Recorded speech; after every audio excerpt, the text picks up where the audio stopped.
Tonight, the controversy heats up over Mitt Romney's 47% video comments. Both the Republican presidential candidate and the president spoke out about it. KCAL 9 political reporter Dave Bryan joins us now with the latest on this developing campaign 2012 story. Dave. Yeah, I can assure you. Well, hundreds of thousands of Chicago school children will return to class tomorrow after the teachers union approved a tentative deal. Teachers walked off the job objecting to a longer school day, evaluations tied to student performance, and job losses from school closings. The contract agreement with the school system still needs to be approved by more than 29,000 union teachers and support staff.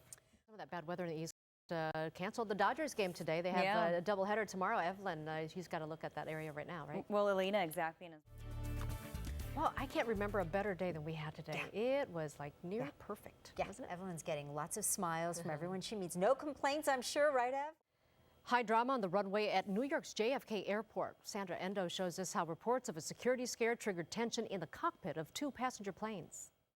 The FAA would not reveal any details of the security threat that prompted the planes to land, and after a 90-minute check of both airliners, authorities determined the threat was a hoax.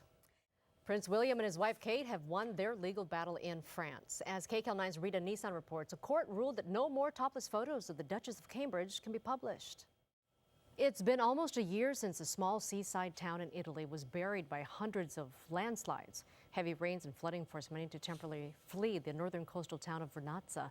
But KCAL 9's Anna Matranga shows us the tourist town, favored by Americans, has been busy cleaning and rebuilding.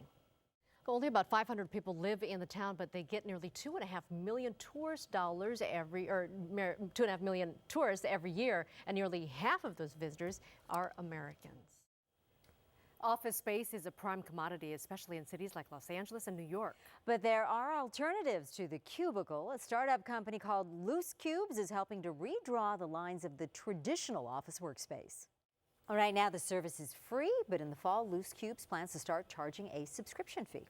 But it's harvest time in the wine country, and this year's crop is looking good. Yeah, but there is a problem. As KCAL 9's Ann Notarangelo shows us, there's a shortage of workers to pick the grapes. Well, the issue has gotten the attention of the state agricultural officials. They even discussed possible solutions last month with immigration activists.